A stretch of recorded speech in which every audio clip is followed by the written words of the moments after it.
Hey there, Nichole Huntsman here. Thanks for joining me on the Modern Cosmic Astrology channel for this 2019 forecast. I'm really excited to be able to help shed some light on this year for you, 2019. The theme I've given this year is Fortune Favors the Prepared Mind. And this is a year where we have a combination of planets that are in their natural sign, which gives them this extra purity, kind of this potency. And even the nodes of the moon and our eclipses this year are sort of, we've got them in the Cancer is being underscored. So this has to do with moon rules Cancer.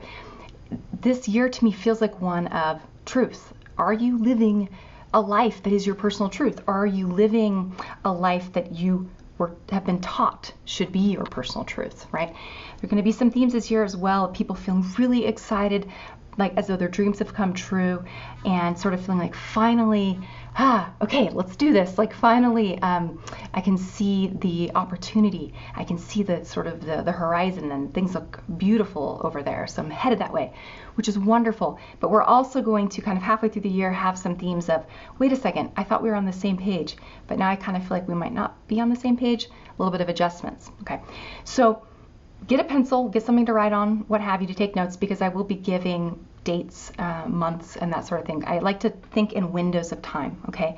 And first of all, what we'll be looking at is, I'm going to break things up in this first part of the video, 3 sections. And this is going to be a bit of a primer for those of you who are unfamiliar with astrology, if you're new to it, okay?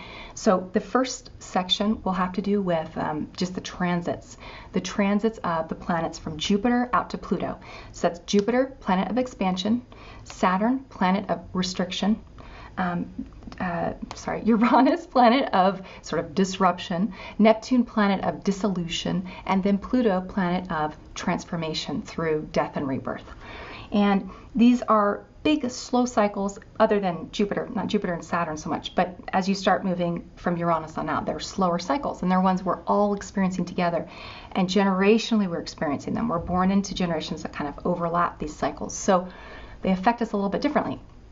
And then at the end of the video, we'll be moving, after transits, we'll look at the eclipses, which are in sort of the Capricorn, Cancer, Capricorn axis for the most part.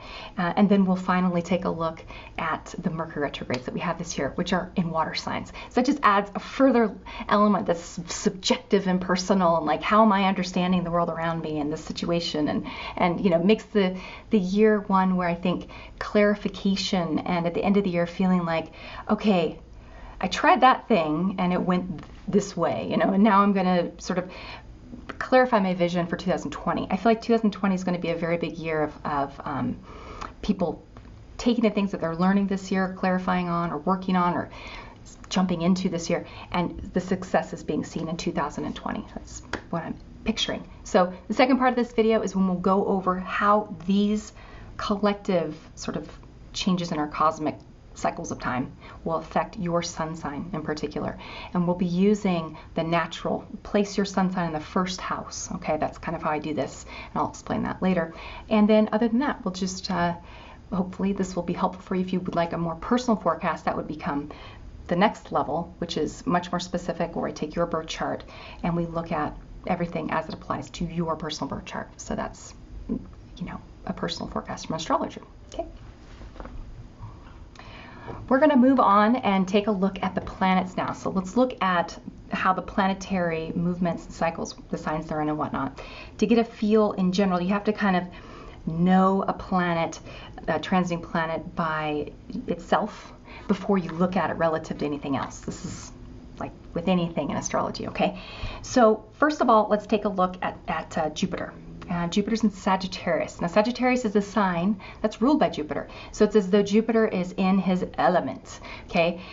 I'm thinking it's like bigger, faster, stronger, better, bolder, more courageous. It's just, it has this, Jupiter has this quality of abundance, you know, that comes with him.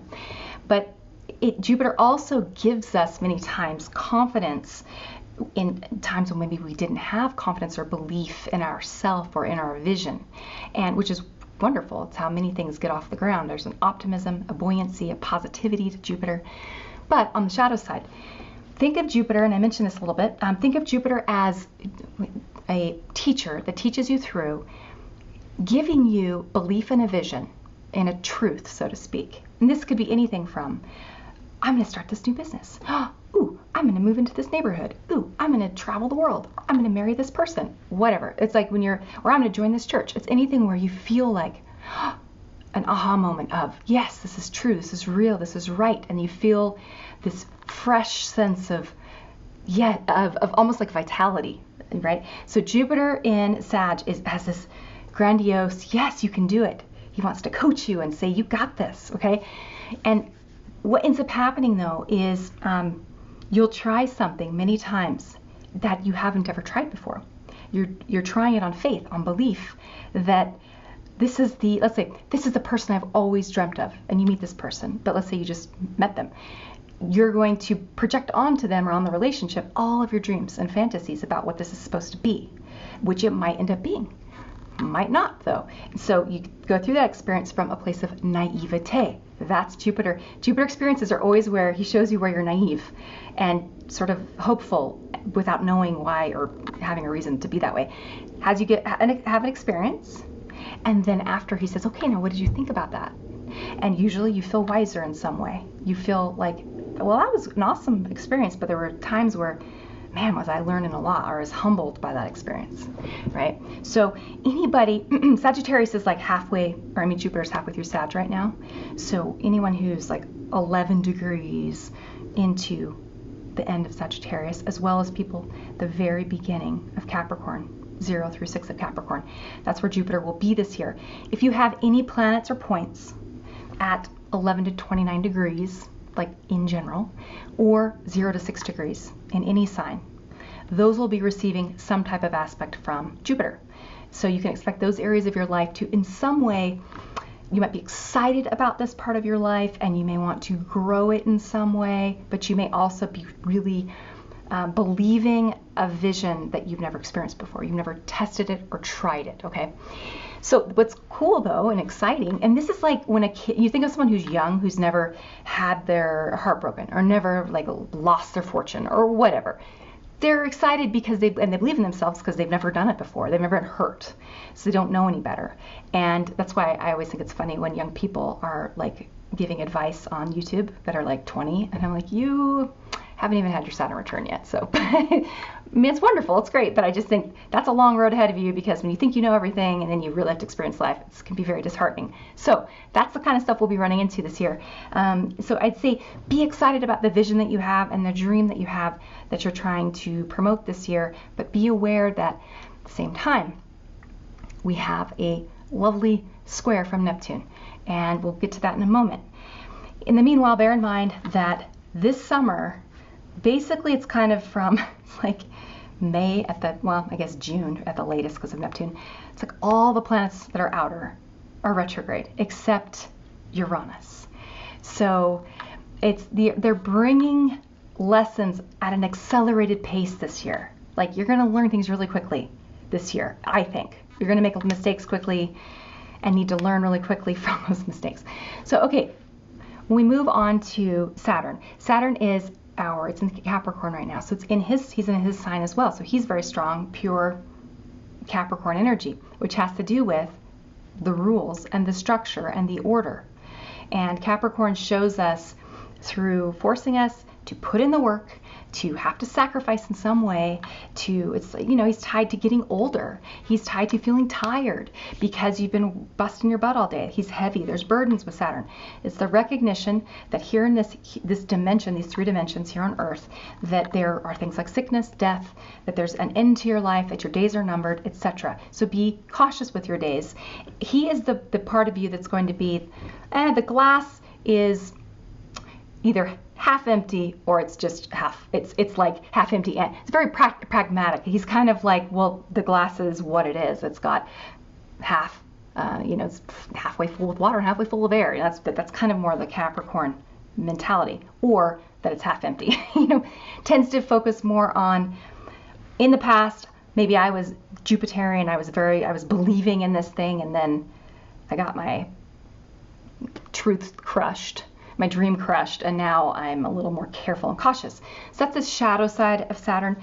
The high side and the wonderful, important side of Saturn is structure, order, rules. Like, there's a reason you should have boundaries in your life. There's a reason you should, as I've titled this, measure twice, cut once. That's the theme. Measure twice, cut once.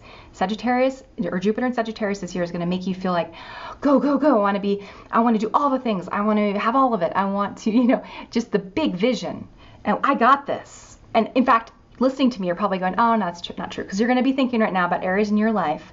Just look and see where Sagittarius is at in your chart. And you're going to be like, oh, she doesn't know what she's talking about. So just wait and see. Now, so Saturn is at 11 to 21 degrees this year of Capricorn. So if you've got anything in those degrees, Saturn will be sitting on, some sort of an aspect to that planet or point. We do have a retrograde from April to September. So that kind of goes from 20 degrees and goes all the way back to 13. So it's kind of hanging out in the middle. If you have anything in the middle of cardinal signs too, you'll be receiving, I feel like it'll probably affect those of us the most. And because those of us with cardinal signs have experienced since 2008, the Pluto, Uranus, to some extent, square,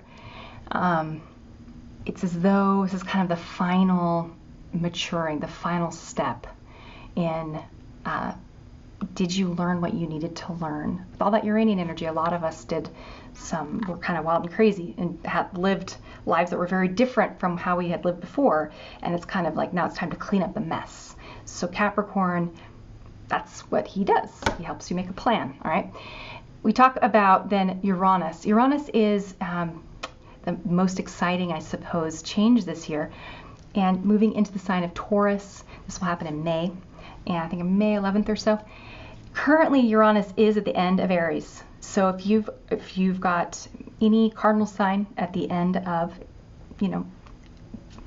from probably 27 degrees, 29 degrees, around there, and you could even go even a little bit earlier, you've received, just as Uranus moved back into Aries at the end of this year, kind of was playing around again with those planets. And so if you suddenly got a little wild hair this year, or had something happen that you wouldn't have expected, that was because Uranus came back just to say bye-bye to Aries. Now Uranus is moving into Taurus.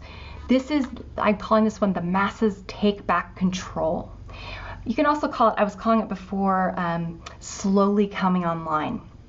Okay, there's a process with Taurus. Taurus is about keeping things the same, earthy, solid, right? So Uranus, our planet that represents disruption and evolution as a collective. He was in Aries. That was the internet. Aries is the pioneer. Technology is Uranus. Innovation is Uranus. Put those two together, you got the internet. And it was just like a wildfire. All these different apps being invented and websites and blah, blah, blah, blah. And YouTubes, ways to get information that were new.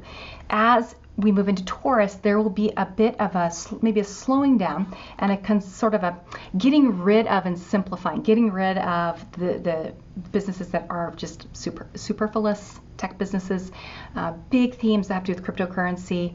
And I think this year there's going to be some people who are get themselves a little bit too excited. So just being careful in that area with where you're willing to gamble. And also, for those people who are Tauruses, be careful with accidents. I had so many Taurus friends and just people that I knew that had broke bones last year or lost a tooth or, et cetera, et cetera. So be careful. For some reason, it was like on the left side of the body too. So that's something I need to kind of look into. But anyway, be cautious, because Taurus is this sign that has to do with being, I'm like in my environment, Taurians, they tend to like music and food and like the pleasures of the body, because it's an area, or they're like artists, it's an area that they're comfortable with. They're comfortable in their world. Well, Uranus comes along and he's like shifting their world. They're learning about their space and how they have control over it.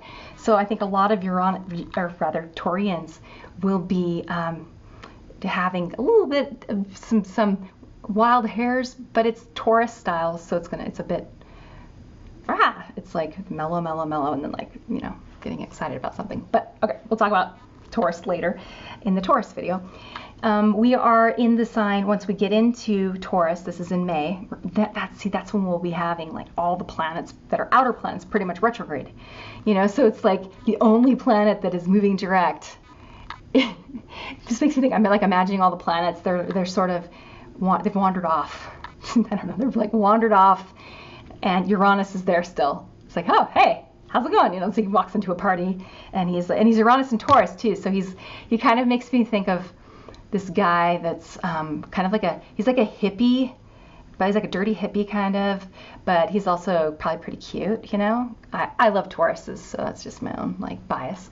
But you can just see him being like, hey, wait, where did everybody go? What happened? What's up with the party?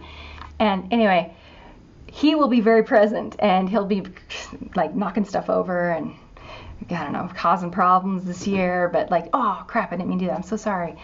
Technology is a big area where we're going to see data breaches this year like crazy. Be really careful with your security. Financial security is important. I mean, not to be a Luddite, but I feel like a lot of people, as Uranus moves through Taurus, will feel a little bit distrustful of anything that has to do with their information being on the internet. So we'll also see people who are willing to barter or make money off of their information. That's going to be big, I think, in this next 7 years. Information is king. So data that you have possession of, not just other people's data, but I also feel like when companies use your information for their marketing or whatever, it's like I think people would be demanding some kind of a percentage of whatever monies are being exchanged. So just quote me on that one. The other thing just happened, and I said this the week before it happened. I said, because I take Lyft, I love Lyft, and I said to a friend, they're going to start a subscription service guaranteed for those of us who don't want to own a car, but also, it's expensive to use Lyft, and they're going to, so sure enough, the next week they did. And so that's a kind of a combination. It's Uranian in a sense, but it's technology, and it has to do with our money, simplifying it, and the subscription, that to me feels very sort of Uranus and Taurus. So I think we'll see lots of subscriptions and things like that this year pop up, or not just this year, but in general. So I don't want to make this into a Uranus video. Just bear in mind that there will be upsets and shocks and disruptions in the area of technology and, disruptive inventions and technologies that come onto the scene that are wonderful.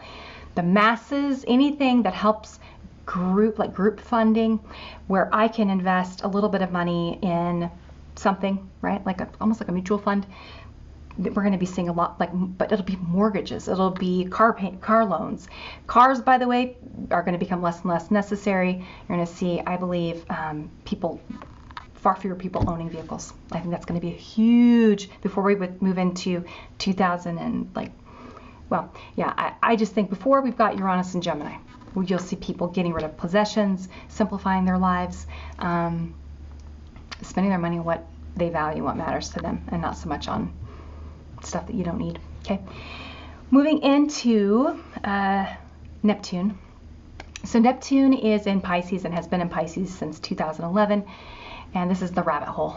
I mean, wherever Neptune is at in your birth chart, that's the area of your life where it's almost like you're asleep and you're in a dream.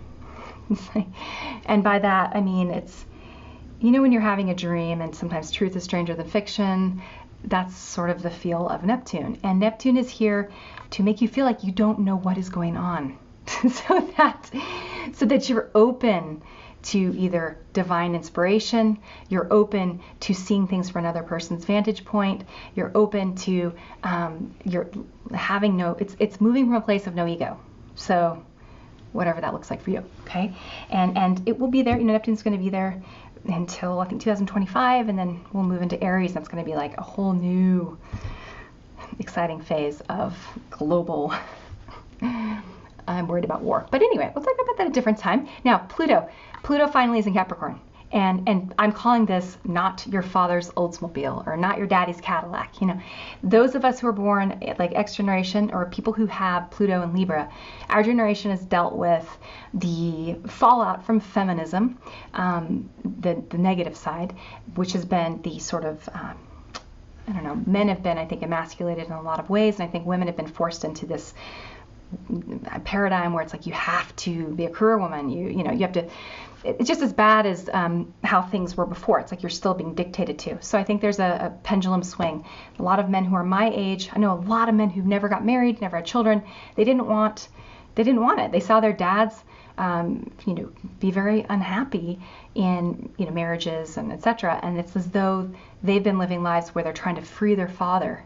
It's like they're going on a journey, on a quest where they become the son who's like the knight on the quest to free the king or something, or save the king, or rescue. A lot of guys that I know dating younger women, doing the rescuing thing because it's easier than dating women your same age who are also dealing with the same Pluto stuff. Like, how do you be a woman in the modern world? But needing men, but then when you need them, then they don't want you. And you're dealing with, it's big gender shifts.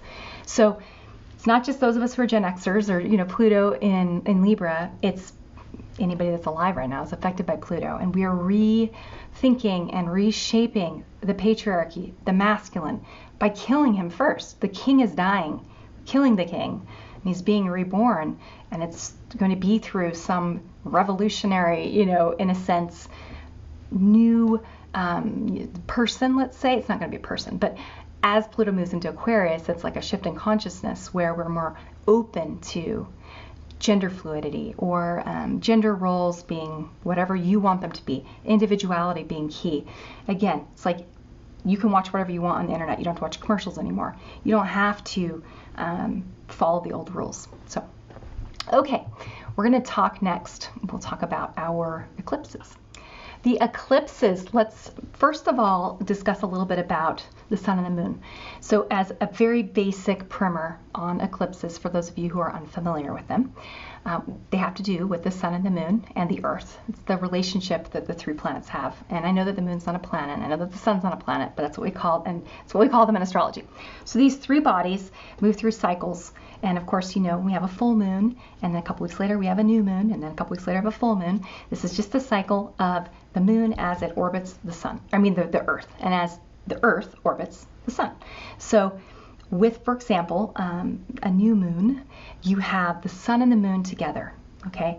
And you don't see the moon at nighttime because when the sun rises in the morning, the moon is with the sun. It's like husband moon or sun and wife moon holding hands through the sky, okay? And they're together at nighttime too on the other side of the world. You just can't see them.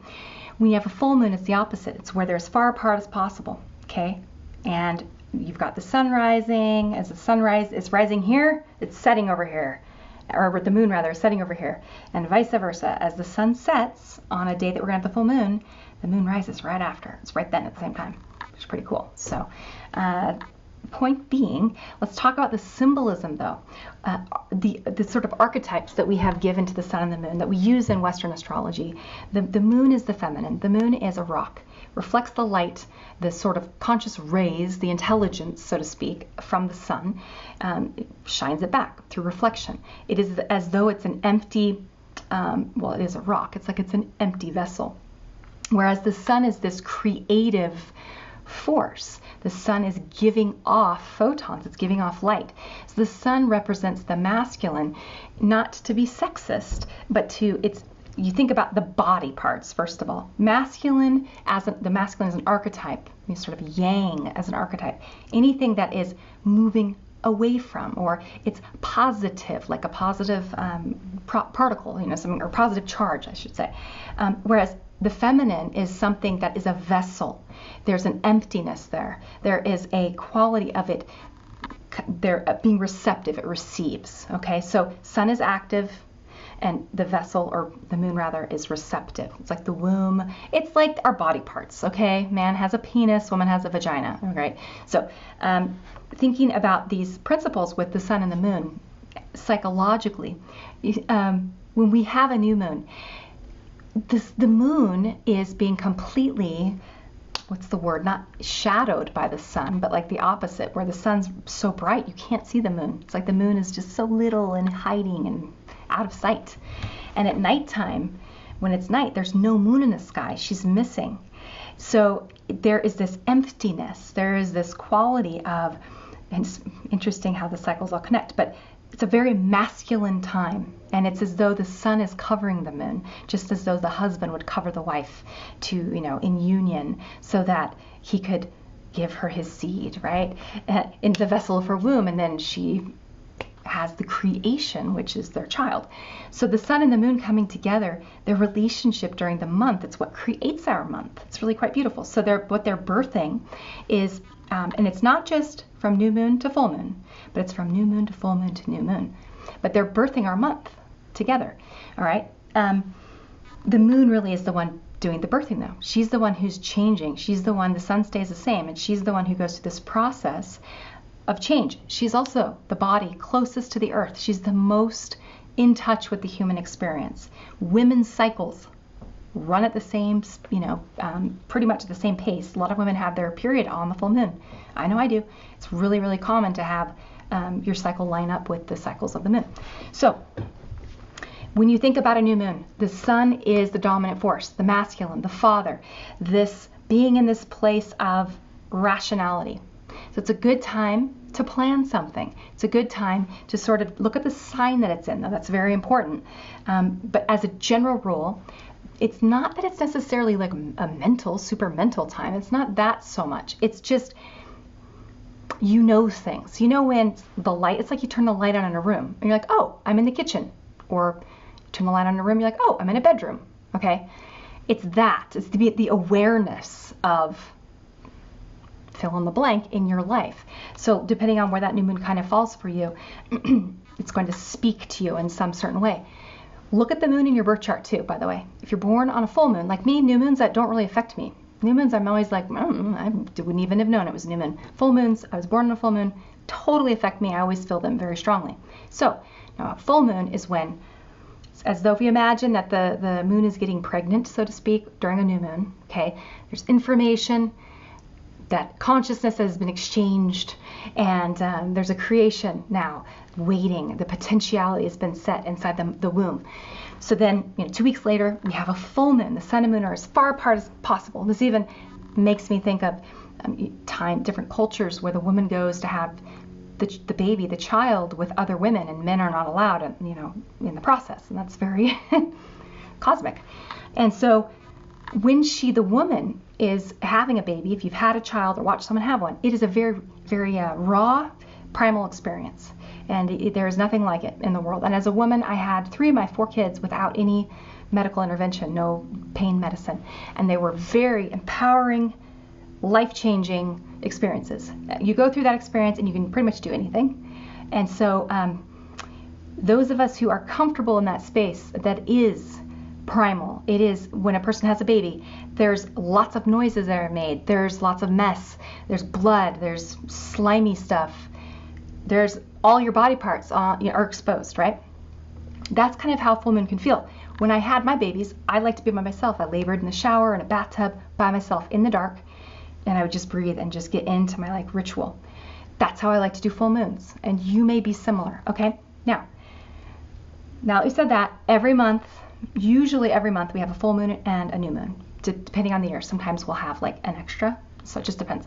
But eclipses are always, we talk about eclipses are always either a full moon or a new moon, okay? So when it's a full moon, that's a lunar eclipse, and when it's a new moon, it's a solar eclipse, okay? So always, eclipses are one of the two. But full moons and new moons are not always eclipses, okay? With eclipses, they have an added quality to them of intensity. You think about, so this is when we bring the Earth into the story. It's when all 3 of these planets are lining up. Because what we talk about when I'm going like this with my hands, like this is a full moon, the Earth would be in the middle, sun and moon are opposite each other, right? Earth in the middle. It's like their tug of war. If you were to flip this and look at it like this, when you look at a chart, that's kind of what we're talking about. We're talking about longitudes. The longitudes. Let me make this make more sense. I didn't say that very well. When I'm going like this, I'm showing you things from a perspective that's like a declination. Okay, so these planetary bodies can be at different heights as they orbit, right? They're maybe different heights. Okay, So when they line up with each other, that's when you have an eclipse, because everything lines up and they block each other. They block the light, the consciousness. And that has this quality of being like particularly, the symbolism is like particularly strong, and it's reverse in a way. Okay. So when you have, for example, we'll have January 6th, or 1st, it's coming up on this weekend, we're going to have a new moon. And so it's a partial solar eclipse. The moon is partially going to be, in a spot where she's blocking the light that it's getting here to Earth. Now, we had a full solar eclipse that we could see in the United States last year, right?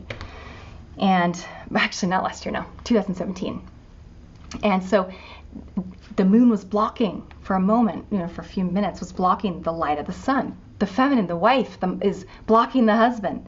She's coming in front, right? She's like taking center stage. It's kind of she's not in her proper place, so to speak. It's like things are kind of flippy-floppied.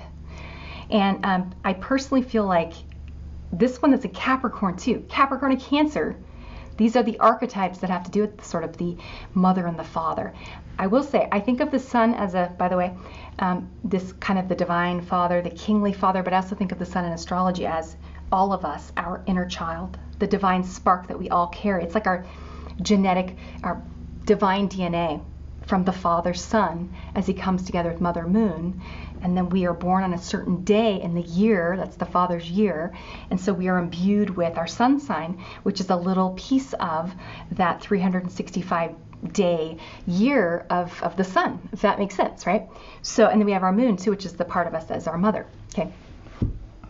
Hopefully that is helpful. But when we have a solar eclipse like this, it has to do with the Saturn archetype, which is like the earthly father, restrictions, the fact that in life you're going to die one day, so you better, get to harvesting or however they say it, sow the seed when the sun is shining or whatever. And so this one is plan your work, work your plan. And I feel like there's a broody quality to this particular new moon. It's at 15 degrees of Capricorn, right in the middle of Capricorn. That particular point is going to be lined up too with Pluto. Pluto's kind of at 20-ish or so, 21. And you've got planets here, you've got Saturn on the other side, and it just has this feeling of, okay, all right, I need to plan something and make it happen. And with Mars in Aries, which is sort of squaring Mercury, there will be, it's a good chance for some agitated, for some people, for fights.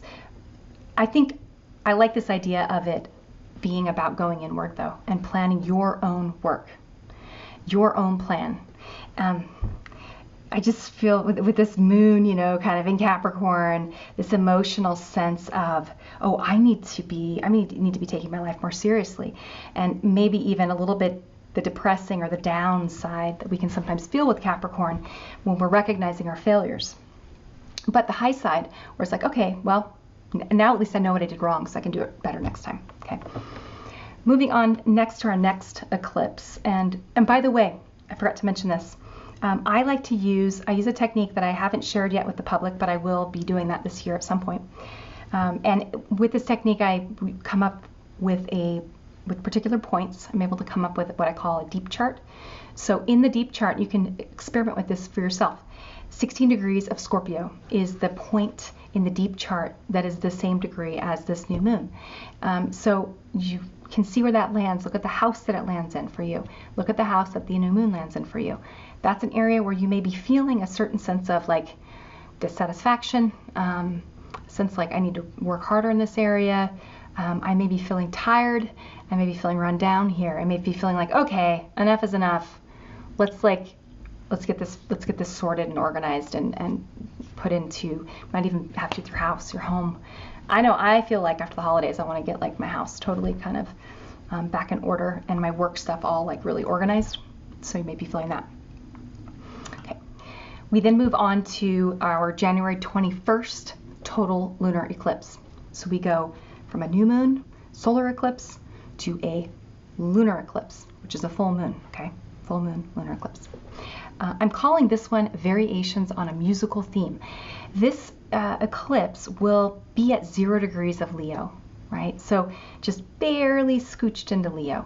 For the most part, all of our eclipses will be kind of the Cancer and Capricorn variety.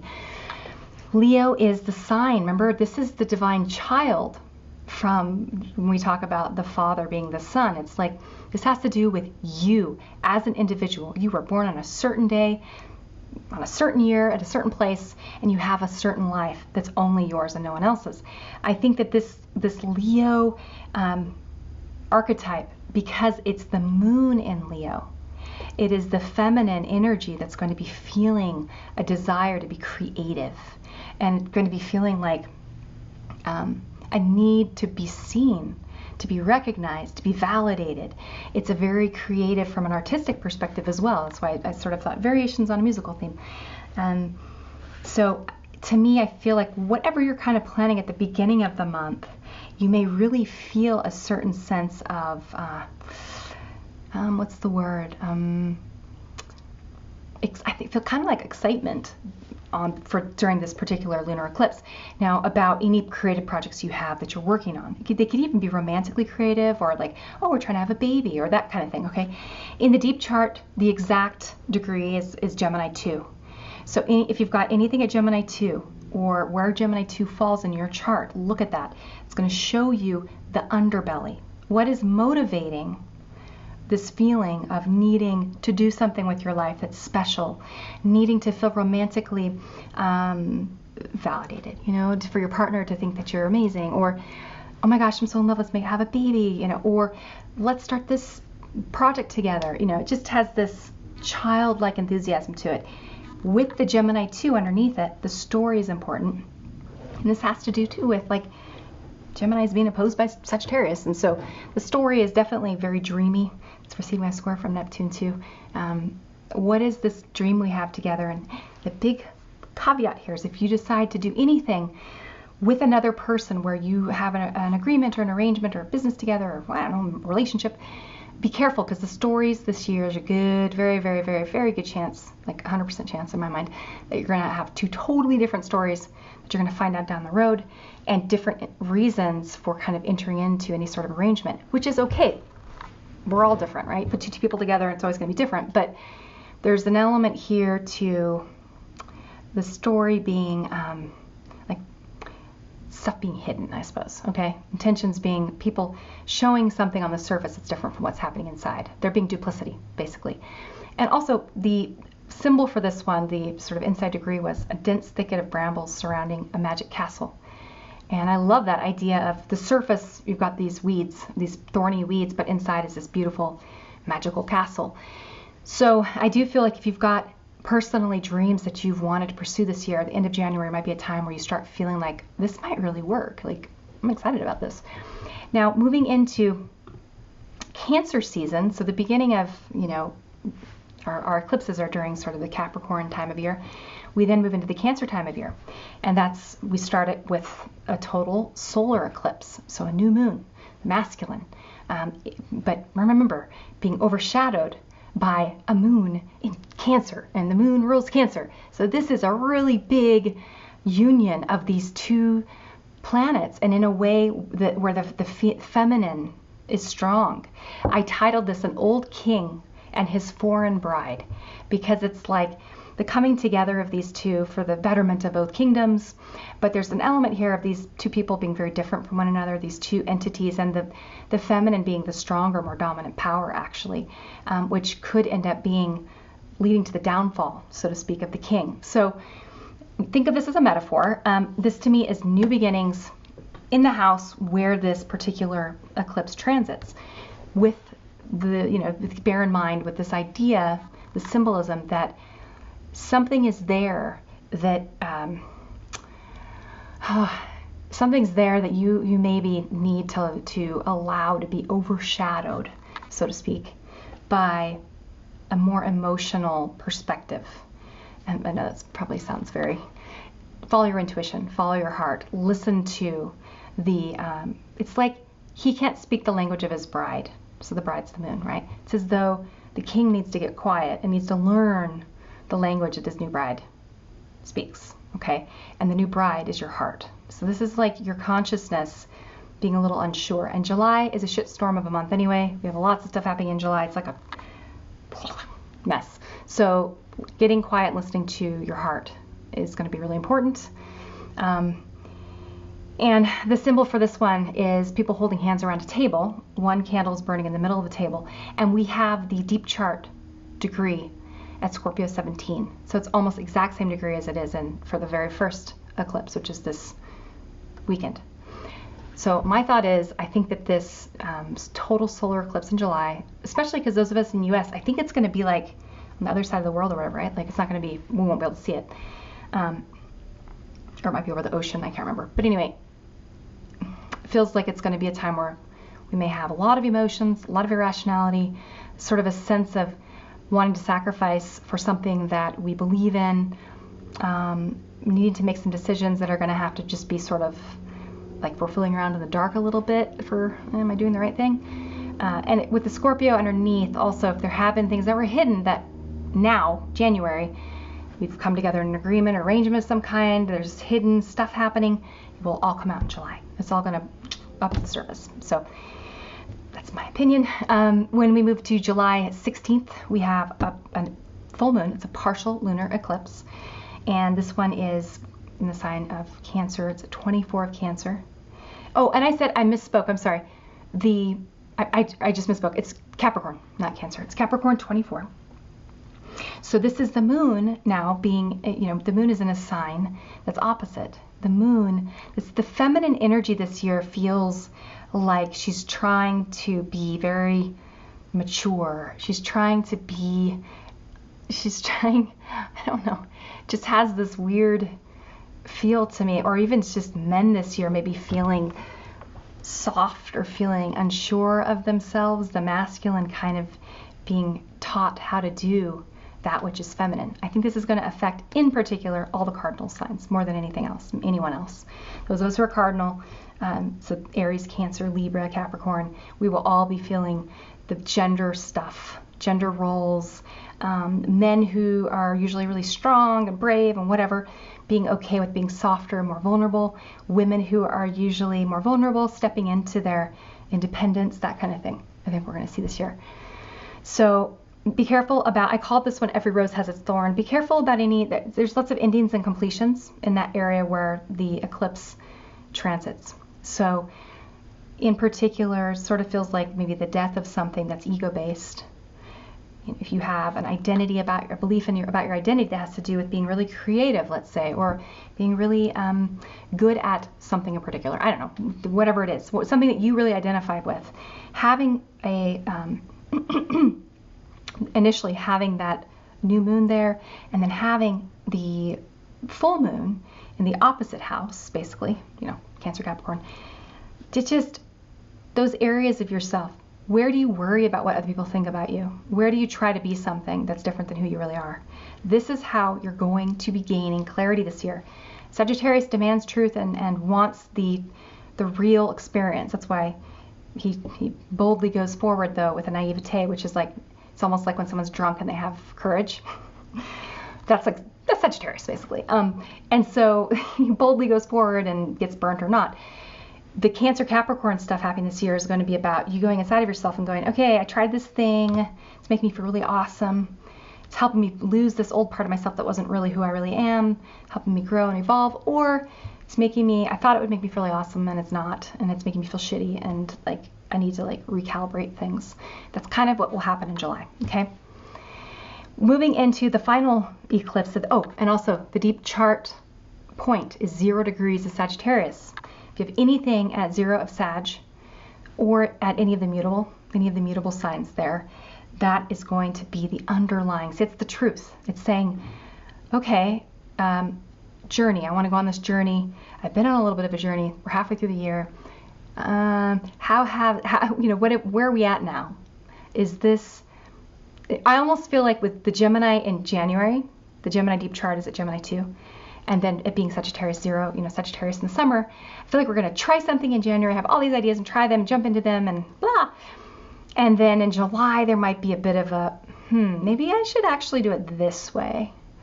this might be better, this might be smarter. Or it could also be, this has been going really well, I'm going to like do it even more. I don't know. July's a wild card, so I'm not really sure. December, then finally, we have December 25th, next Christmas, a partial solar eclipse. And I'm calling this one, That'll Do, Pig, That'll Do. Looking back on the year, it's a new moon. There's this, it's Capricorn, and it ends the year at the same archetype that we started with, right? Capricorn Sun, Capricorn Moon, and feeling like emotionally, all right, I feel good. This year I got this far on my journey. I've clarified some of my truths to myself about who it is I am, what my life is, where I'm going with my life. Do I believe in God? Do I not? What are my existential leanings, philosophical leanings, political leanings, etc.? Is my life of meaning? Do I have purpose? Is my life exciting? Is it full and abundant or not? And this to me feels like the end of this year, the symbol is Chiron ferries the dead across the river Styx. So I do feel like it's a good letting that year go, moving forward into the next chapter for 2020. So finally, we have Mercury retrogrades this year. So we've got 3 of them. It's pretty typical. Now, Mercury retrogrades are a time when we are retooling our personal perspectives on life. Okay, Mercury is quick. It is after the moon. It's the second quickest body planet that we use. So you think about the moon tying into your emotional, very personal, completely subjective inner world that no one else can be a part of. Mercury then, so this is how you emotionally, the moon, emotionally perceive the world around you. Mercury, on the other hand, has to do with language. Once you've learned to talk and you can communicate with another person and you can learn from someone, you can hear words, you can speak words, you can not only use language, but you can understand abstract concepts from your perspective, personal, subjective use of your mind and understanding of the world around you, okay? It's not Sagittarius. That's where we believe in something and we're moving towards it to learn so that we can be the teacher. Gemini is more like you're the student and you're learning from life and taking in different various experiences, okay? And then giving those experiences labels, naming them, defining them. So when Mercury, which is our planet of definition, it's our planet of language, and it's how it has to do with communication as humans, right? Through the process of exchanging weird sounds with our mouths or weird symbols that are arbitrary on a piece of paper or on a computer. Ties into the human experience completely. We are the only species that I know of that use like language, abstract sound, like sounds to symbolize abstract meaning. So Mercury, when it stations retrograde, affects us as humans in a way that is directly connected to our understanding of the world around us. And this year, Mercury is retrograde in water signs. So with that, you have the additional lovely sort of attribute of the irrational realm, the emotional realm, the intuitive realm. That is the realm that we all belong to, but that does not initially, it's not connected to language at all. Okay? When you feel something, you have a gut feeling about something, when you have an emotion, a real true, just a feeling, that's not connected to language. It doesn't have to be. Babies can feel things and they don't know how to talk yet. Okay? So it is there's a quality with the intuition, a knowingness that goes deeper. It's deep, deep, deep. Not only in the animal physical intuition of our bodies, but we also have intuition that ties into the way that we interact with others, our spirits and our souls. I believe in past and reincarnations, future incarnations, and all at the same time, and what have you.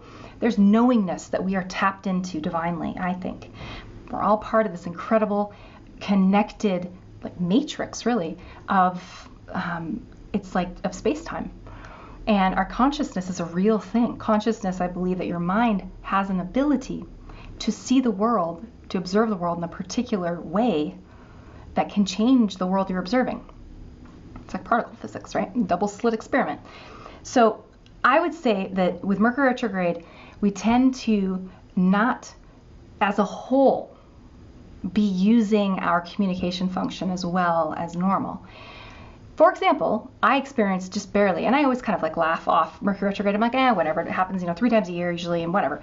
I had this last year when it's in Sagittarius, and with the deep chart, in the deep chart, it was making an exact hit in all of the charts that I use to my major personal planets that would have to do with communications or with property. I was hacked, I had money stolen, I had all kinds of horrible things happen, and it bought new machines and then broke my brand new laptop, the screen within like a few weeks of buying it, like thing after thing after thing that were very frustrating that had to do with communication. But it gave me time to sit and like actually have to write something out because I didn't have a freaking computer that I could use, right? Like I had to slow down and sort of think through things from a different perspective. That is Mercury's job, perspective. It's like Gemini, the twins, siblings. They have a different perspective on the same set of parents. You're in a classroom. Every student in the classroom has a different perspective on the same damn teacher, okay? Everyone sees things from their own little matrix. You are the central point, connected to everything around you. You move through this world like a little orb warping space-time, right? Affecting everything and everyone that you come into contact with. So that central point, your point of conscious kind of in your body, conscious awareness and understanding your story, that's your Mercury. Mercury retrograde in Pisces. This is very much tied into, it's 29 degrees of Pisces, the end of Pisces. That's like the fat lady sings. That is like Pisces to the extreme. Any sign at 29 degrees, it's right before it transitions into a new sign. It's always darkest before the dawn, okay? It is amplified. And if you've got anything in your birth chart at 29 degrees, that sign, the shadow side of that archetype, of that planet, of the sign, the house, are things in this life you've come here to really work on and to sort of fix, okay? Pisces has to do with, Mercury and Pisces clients, for example, they're always my clients that almost always, if I have a communication issue with someone, like they forgot to fill something out, or we can't get a hold of each other, or there's just these weird, like they message me on the wrong thing, or I reach out to them on the wrong thing, there's like a disconnect, it's usually they have Mercury and Pisces. Their minds are better at working in the realm of imagination and creativity and sort of the dream space. So also you see people who love like video games, virtual reality, this idea of what's possible, but that's not necessarily what's real. You see people who have really good intuition as well. So I'm calling this lost in the dream of 10,000 things. It feels to me like we're going to experience a lot of kind of information being incomplete, being missing, and it's kind of necessary because it's going to square our Jupiter. The part of us that's going to feel like, oh yes, this is a great idea. I should definitely go do this, or I have this all figured out. And Neptune is kind of like, Pisces, not Neptune, Pisces in Mercury in Pisces conjunct, relatively conjunct Neptune in Pisces is like, oh yeah, this is your dream. You totally have this figured out. It's kind of like egging Jupiter on to a certain extent. They're both planets that have to do with information. They're mutable. What does our soul need to know in order to grow and to change and to not remain static and the same? They just do it in different ways. Neptune and Pisces they dissolve things. They like take them away. They make things blurry. They remove boundaries so that everything is just one gelatinous mass, which can be really challenging with a planet like Mercury, which is supposed to be defining and delineating and making things make like sense, right? So just be aware that March 6th through March 29th, I'm just writing March off. I'm like, I'm going to take a lot of baths in March, do a lot of just reading and enjoying my creativity, listening to music and stuff. It's just going to be a time where I expect there to be a lot of misunderstandings or your brain feeling mushy. People even like losing their voice, like literally that kind of thing can happen. Just an absence of the voice. You record something, it disappears. You record something and there's no sound on it. Just stuff like that. Okay. When we move into the April 17th, Mercury will be out of his shadow. So anything that happens between March 6th to April 17th, we'll have kind of for the next year or so. If you start something new, it will have a quality that's a bit in dreamland, or it's kind of intoxicated. It's kind of like, when you've I don't know, just, yeah, it feels like someone who's a little bit high. Not all the way in reality, put it that way. We move to July. July 8th through August 1st is our next Mercury retrograde. I'm calling this one Biting One's Tongue.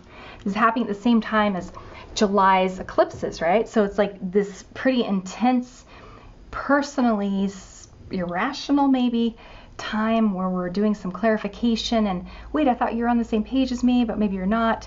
Maybe Mercury retrograde, it's in Leo 4, scoots all the way back into Cancer. This is that end of Cancer space that we're seeing with our eclipses, the personal vision, your childhood story that you are living with as an adult. Many of us live with our trauma from our childhood unless we've done work on it. And that will all be the stuff that you're dealing with this year, and especially in July. I feel like Mercury in Leo has to do with, I thought you knew me better than that. I thought you knew who I was. This makes me this makes me sad that you don't know who it is that I really am. And then the other person being like, oh crap, I hurt your feelings or what have you, and wanting to say something or feeling dissatisfied or feeling a sense of like, I normally I would say something, but this time I'm just not going to, and kind of being suppressed, pushed down, biting their tongue until it bleeds. Like, I really do think that's going to be a bit of the themes this summer. And the planetary points, you've got anything between 0 to 4 degrees of mainly cardinal signs, but also really anything, as well as anything from 23 to 29. Those are the areas that are going to be affected by sort of you thinking, should I say something or should I not say anything? I can't help but say something. Sort of just you reworking and rethinking communication. So be careful about saying anything that you can't take back too. Okay. Now November, the last Mercury retrograde's in November. It's on November 1st through November 21st. It starts on the Day of the Dead, right after Halloween, and it's in Scorpio. 27 Scorpio through, scoots back to 11, the last half of Scorpio. This is kind of the Piscean, I'm sorry, I'm saying this wrong. It's the Cancer decan of Scorpio. So we've got this, again, subjective, personal, irrational perspective. You made me feel this way, or I need this to feel safe, or I kind of feel like this is when things are going to come to the surface. If there were lies earlier in the year, if we bought into a dream and we oversold ourselves or overpromised to someone, or if there was like we overpromised and then we felt like we couldn't get out of something, but then there was bad behavior that happened. It's like this is whenever it comes up to the surface. It's when everything comes out, and so kind of, to me, feels a bit, I call that facing the truth can be painful, emotionally. Wow, how did I miss that? What was I not paying attention to? Where could I have been? It's ruled by Pluto, so where could I have been more responsible? Where am I having to sort of do the time? Where am I having to put in work, or sort of like for past opportunities where you've gotten away with things? Feels kind of like that will be when you're having to sort of face the music, I guess. So look at where it falls in your chart. It just depends. Okay, we are going to move on to the individual signs now. So, hey there, Capricorn. All right, we're going to take a look at 2019 for you guys. And if you want to follow along with me, what we're going to do is put Capricorn in the first house of an imaginary chart and fill up that whole first house, all 30 degrees with Capricorn. In the second house, then you're going to put Aquarius. Third house will be Pisces, so you're just going in order. Fourth house is Aries, so on all the way around till you get back to Sagittarius in the 12th, okay? Then you're going to take the transiting planets from Jupiter out to Pluto and place them in their sign in the house that they're located. So we're going to start here first with Jupiter. Jupiter is your planet that has to do with abundance, blessings, expansion. Usually in our life, especially with the Jupiter in Sagittarius, which is the sign that Jupiter rules, there's going to be definitely a certain feel of optimism that will be many people will be unburdening themselves of. You guys will have it in the 12th house. And sometimes when Jupiter's in the 12th, whether it's a transit or typically as a transit, our sense of what our truth is can be a little bit blurry. We can be feeling unsure about if the path we're taking is right for us personally. We may have agreed to take on some kind of a sacrifice for a certain period of time because we felt like it was the right thing to do. A lot of times I feel like Jupiter in the 12th is a period where once it moves back into the first, into Capricorn, which will be the end of the year, that'll be a time of you suddenly feeling like, oh my gosh, I see the light. What was I thinking? You know, I always use the example I personally had when I quit astrology for a while to go work as a medical sales rep because I just felt like it would be more of a real job, you know, and I hated it. And the day that I quit was right around the time that Jupiter moved into my first. So, you know, while I was doing that also, I gained a lot of weight and had other things happen where learning about that house of self-undoing. Because it's Jupiter, Sagittarius, it's a little different for you than it was than what I'm referring to. Your truths and your beliefs that you've always followed that have held you up in the past, whether it's religious beliefs or spiritual ones, just maybe a time of big transitions for you. Let's say you've got children and your kids are grown now and you're trying to figure out what's the next phase in your life. Or if you're older and you're married to someone and you're dealing with health issues and you're taking care of them. It just feels like it's a time where your truths they're transitioning, they're changing a little bit. And Capricorns typically lead their lives in a way where they are taking care of others, or they're the ones that are being responsible or kind of carrying the weight of the team many times. Not always, but they're careful people. They tend to be careful about decisions that they make. They want to do the right thing. They want to do right by those that they care about. The thing with having Jupiter in the 12th is we don't always necessarily know anymore for like that year or so. We're just not really sure. We're just not really totally sure about what we thought we were sure about before. And it just manifests in different ways for different people because it's Neptune. And Neptune is about this fog and this blurriness and this kind of like area that includes anything you can imagine. So I can't even sit here and say I know exactly how it'll play out for you because I don't. In my little notes here for you guys, I said, I know that lunch break is not an exciting title for the year, but just think of it from this perspective of, if you've been working really hard all day, standing on your feet or half the day, and you're hungry, you didn't eat breakfast, and lunch break comes, you're pretty stoked, right? You're like, sweet, I can go have my sandwich and my chips or whatever, or go to lunch, or I can just take a break for a second. Because Jupiter's in the 12th, there's kind of this meandering quality to it. So you may feel like how you feel when you're on a break at work. Like, wait, is it time to go back yet? Am I screwing off too much? Am I staying too long? Should I be at work right now? Sort of those things might come up for you.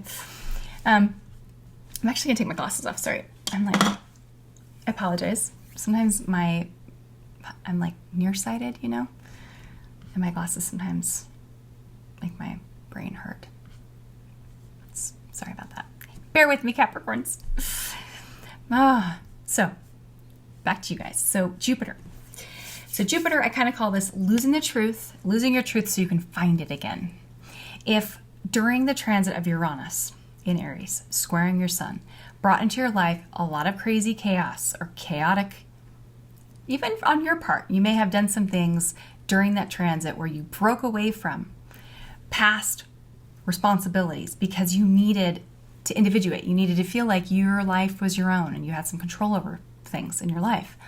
But at the same time, you may have dealt with the guilt that a lot of Capricorns and Earth signs really kind of deal with when they do decide to do something for themselves, and they might feel like they were being selfish. You can look back and kind of like, shoot. So this to me feels like a time where within your 12th, the collective kind of Capricorn collective 12, truth being an area where we are allowing ourselves to kind of recalibrate. Maybe you used to believe a particular religious belief, or maybe there was a guru you really loved and followed, and then you kind of went through on a path where you learned some new things and you just took the things you liked from that, but you discarded the rest. Okay. If you've a trial of faith too, I kind of feel like it's a possibility for you guys this year.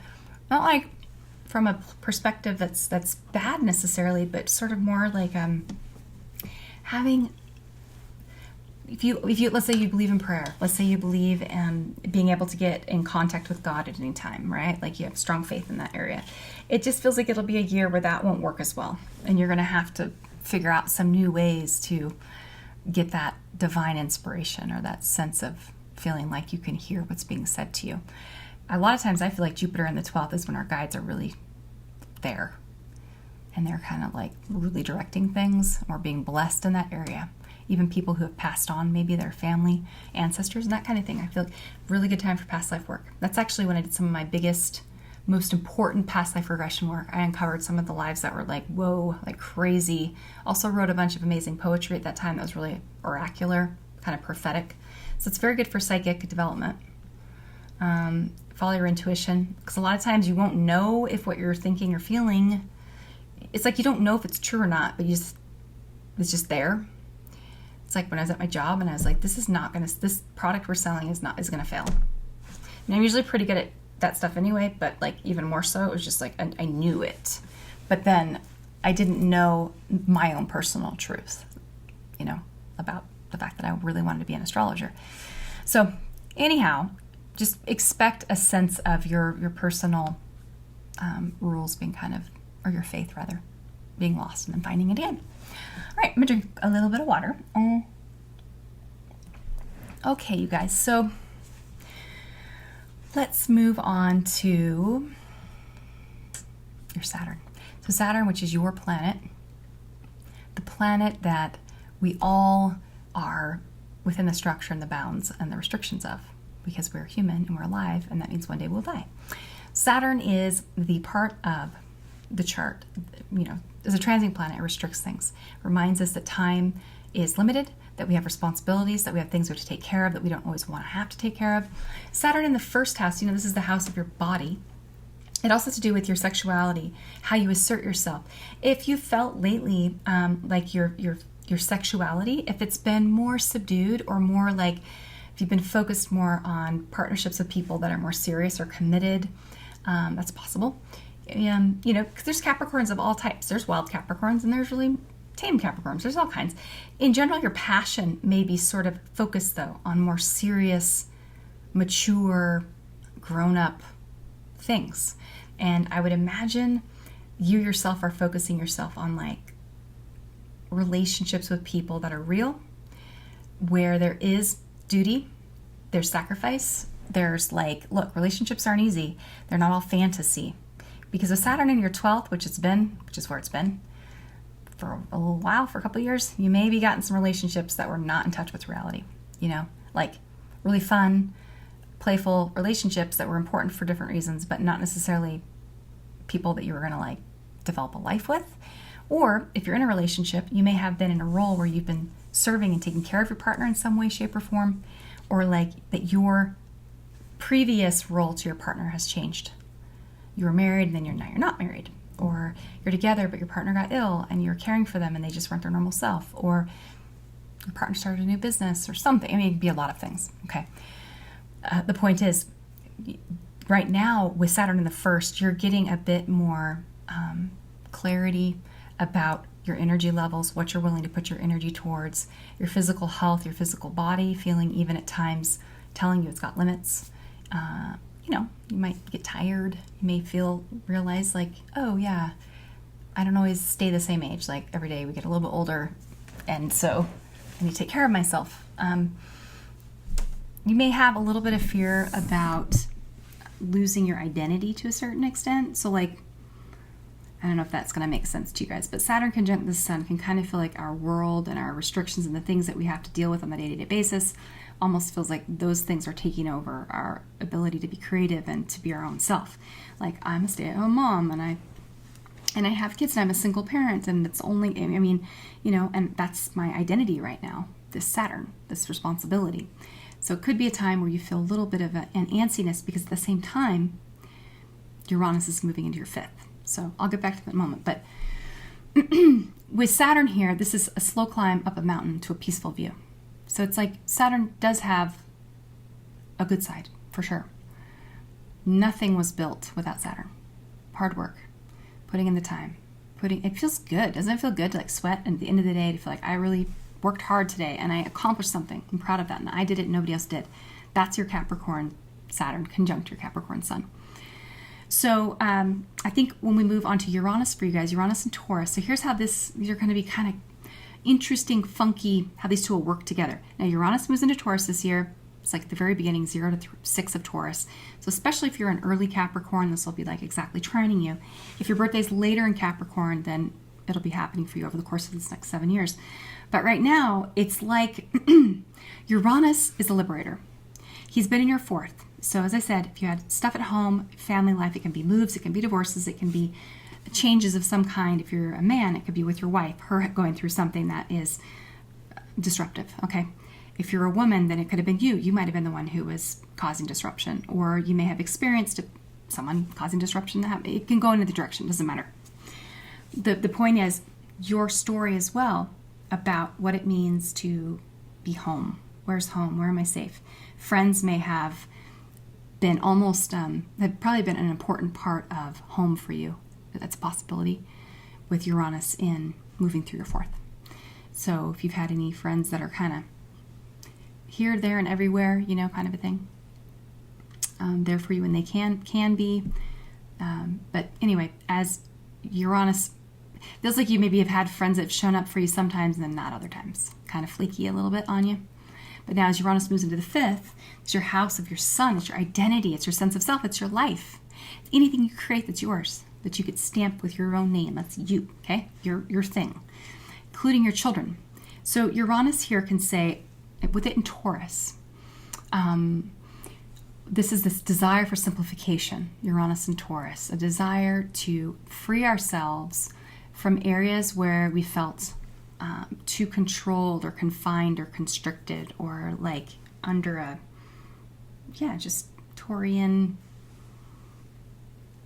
control, okay? I'm wondering for you guys, if you have children, this is going to be a time, and if you're a parent who is a really parent that really is tight with your kids or is very involved in their lives, there's a good chance your kids are going to want to feel free from that.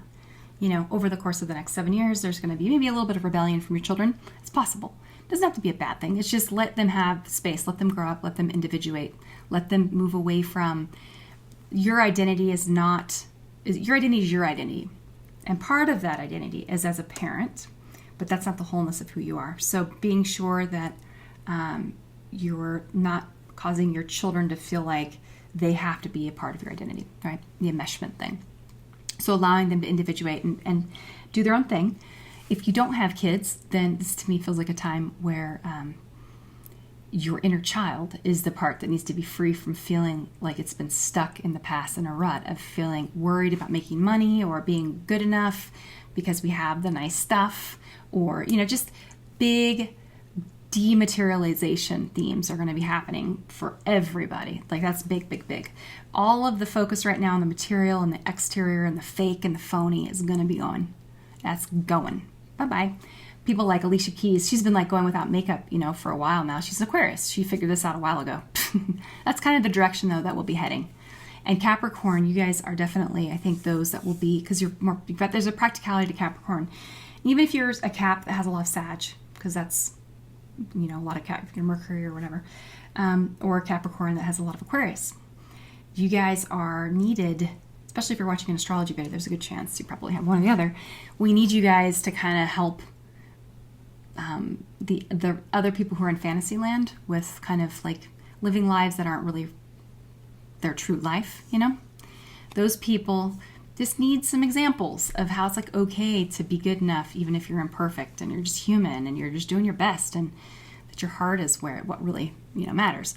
I just kind of feel like when I think of this lunch break thing for you guys too, you sit on a lunch break, when you have genius ideas, when you're just kind of sitting there eating a sandwich or taking a shower or driving your car. That's how this year I think will be for you guys.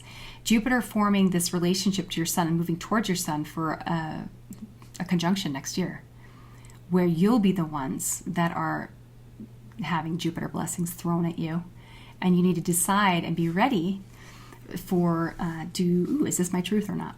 So it kind of feels like this year is going to be about simplifying. Simplify your life. Figure the essential out this year, which is as best you can. It's a lifelong process, but who are you?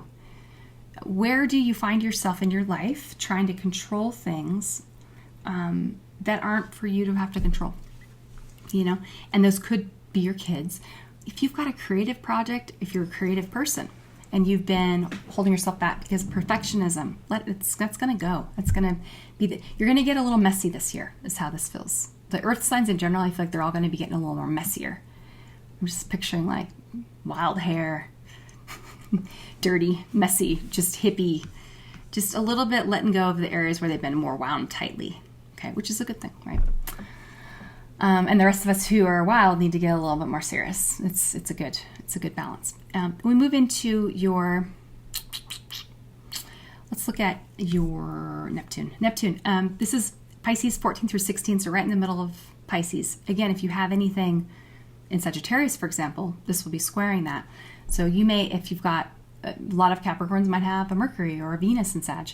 So you may be having an experience. I'm calling this an instruction manual written in a foreign language.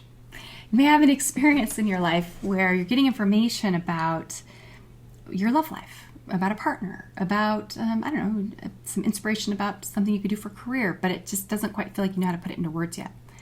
Okay, Pisces is in your third house. It's a house that has to do with the mind, the mental brain, how you take stuff in. You hear things, how you see things, and then how you play them back in your own head, how you tell yourself your little story mentally. It's how you communicate, it's how your brain works. Pisces, or Neptune, which is in Pisces, Neptune's been in there since 2011 for you guys. We'll be there till 2025, so for a while. And blurs everything. Like things you thought you saw or thought you knew, you didn't. Information you thought you had, was lost. You don't know a path to take. So many Capricorns that are like, I don't know what I'm supposed to do next. And I usually always know, like, what's the plan? And I know, how to follow it. That's not, life has thrown you for some loops where you have not planned on, your partner asking for a divorce, or you have not planned on you yourself being the wild one who asks for a divorce, or having, again, just who knows, unexpected things. Your world view sort of dissolved. Your understanding of the world around you sort of dissolved. And you maybe have experienced at times feeling like you're living in a waking dream, or feeling like, okay, what is real here and what is not? Because I feel very confused about things, And if you have felt that way, just know that that's normal and that's okay. It's opening you up, cracking you open. When you don't know something, it humbles you, right? Or when you're not in that sense of feeling like you're in control of something, it opens you and it cracks you open to possibility. And you have to have faith. You have to sort of like try something if you're not sure. And then you get those beautiful chances of you believed in something, you prayed about it, or you needed help, divine guidance, and it came and you acted on it and it worked. Like you felt like the universe had your back. And at the end of the day, I think Neptune in the third for Capricorns is about love. That at the end of the day, if you are making your decisions as best you can from a place of love, which is about recognizing that we're all just different faces of the same God. We're all little lights of God, beautiful, magnificent lights of God, but like different little pinpoints, different colors, different versions. And we're here to create this iridescent like crystal. Can you just think of that? Like all of our lights in like one thing, like makes me want to cry. Like the way that would look. That's what you guys have been learning about. And how do you put that into words? You don't. It's an experience where in life you have heartbreak, you have people do things that are amazing, you have your faith restored in humanity, you have a book that you read, you have moment after moment where you realize the beauty that we all have to contribute, and that it's okay to do things your own way, and it's okay to break from tradition and to break from rules if they're not serving you, and to not feel guilty about owning your own personal journey and not having to have it be someone else's journey, right? Like Capricorn gets wrapped up in doing things the right way sometimes, and they can get worried about it being good enough, or what they're offering, being a high enough standard, and they can get wrapped up in the world of materialism. And I don't mean that to say like you guys are like greedy bastards or something like that. I'm not saying that. I'm saying materialism like needing external proof that whatever we're doing is the right thing, right? Whether that's I'm making good money, I have a good career, or whatever. Validation on the internet, it can be a lot of things. So to me, it feels like you guys are learning to let go of that. having your letting go, and you're rewriting that story for yourselves, which I think is really beautiful. And moving closer to a place of, I really don't know, right? Like that's the place of the wise one. To say you don't know. That's more in the place of wholeness. When you say you know something, you have delineated. You've said, this is the truth. This little thing right here and nothing else. And by doing that, you have you've made the truth broken. Because nothing can be perfect, right? Like nothing that is in this realm of life and death can be perfect. So anyhow, this idea of allowing all of these different versions of stories and lives and people and spirits and humanity to overlap each other to create some big beautiful whole that is unlike anything that any individual could come up with. And at the end of the day, the way you deal with that is you try to move forward with other people with love. And just like, you're different than me, and that's cool, because you are another color in the rainbow. Another part of the iridescence. So the last thing I want to talk about is Pluto in Capricorn for you guys. So Pluto, for you, this is in your first house, first house, Pluto in Capricorn. So see, your first house has really been getting hit this year. You've had Pluto there for a while, so since like 2008. That's the body. So good time for regeneration of the body. If you focused on taking care of your health, it's actually a time. I know when I did personal training and did some fitness shows and stuff. It was, part of my individuation process personally, but it was with some really strong Pluto transits to my Mars, and that's when I got super strong and I could do tons of pull-ups and I was in my power. So you guys, if you're taking advantage of Pluto in the first, you maybe have experienced something similar, valuing personal strength and power. And if you're female, definitely valuing being strong, whether it's endurance, whether it's actual muscles, whatever. But this idea that you're in control of in possession of your body, I think it ties into something much deeper. So we have with Pluto and Capricorn, Pluto is our great planet of death and rebirth. Very slow, 13 years in a sign on average, and is there to, as a group, we're facing something big that is undergoing a death. And that's just a normal cycle of human development, right?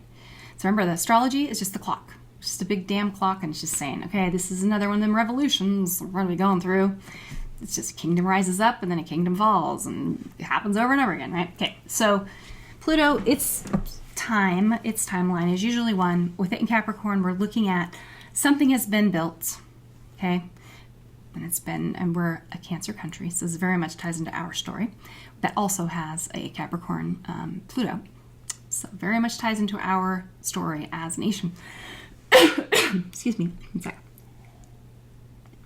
So this is all about the patriarchy. The United States was built by white men, right? Rich white men built this country with a lot of beautiful ideals. But still, it is what it is. And women have experienced, it's a very young country. And we have experienced a civil war. We've experienced some world wars and other wars as well. I'm so sorry. I'm actually going to pause. I'm going to go cough it out, and I'll be right back and explain Pluto. One sec.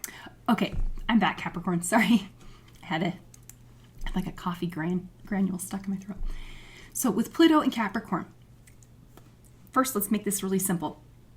Capricorn is the archetype. If you think of a natural chart, it's at the very top. It's the father, the structure, the order.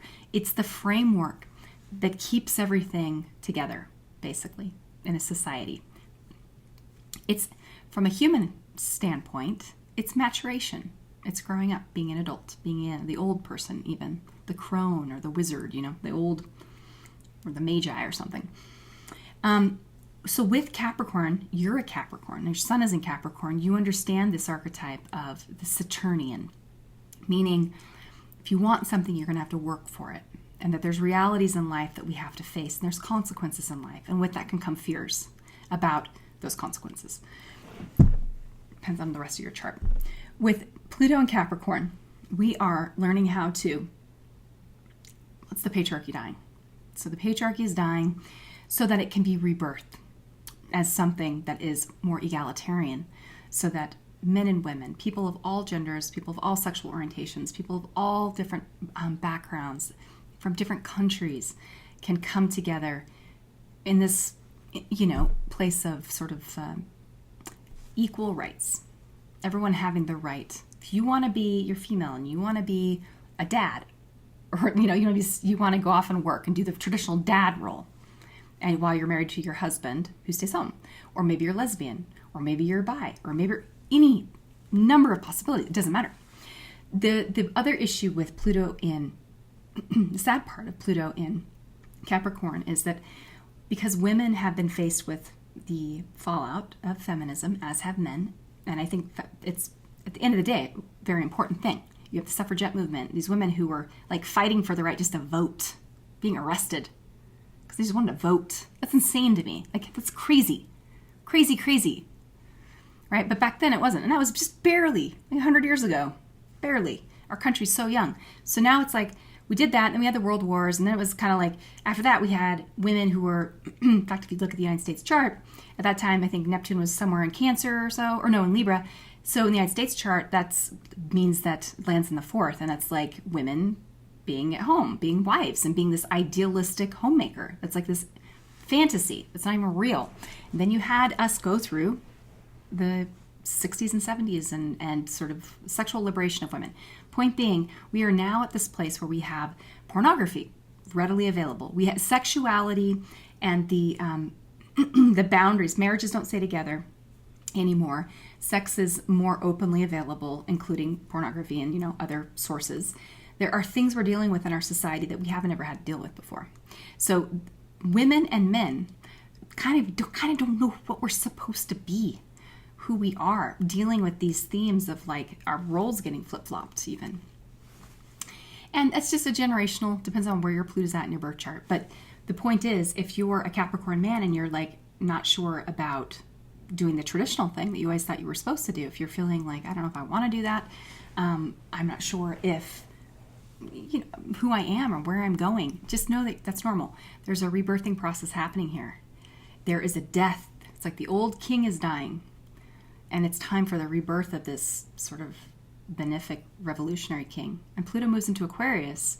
That's big shifts that have to do with technology and have to do with, right now we're having the death as well of all these corporations. There's going to be lots more corruption in the government and that kind of thing. And you guys, how it will affect you. I know I'm giving a long, I'm blabbing, but the point is, we do need the Capricorn energy to be transformed into something where we've kept the baby and thrown out the bathwater. The baby of Capricorn is you guys are committed. When there's something that needs to get done, Capricorns are like, okay, if they said they were going to do it, they're going to do it. We need that to stay. We need, in our relationships with people, we need to still have respect for people. And when we make a commitment, that we honor that commitment, and that we don't abandon people. And I'm afraid that we've experienced with Uranus also squaring Capricorn, a lot of men feeling like, why, I'm not even needed, so why should I do marriage? I'll just do my own thing. I'll just like have girlfriends, or I'll even pay for a girlfriend, have like a sugar baby because it's just easier. Or I will just like be a kid for the rest of my life because it's a fantasy, right? Anyway, point is, we need you guys to kind of help keep everything together. Don't go anywhere.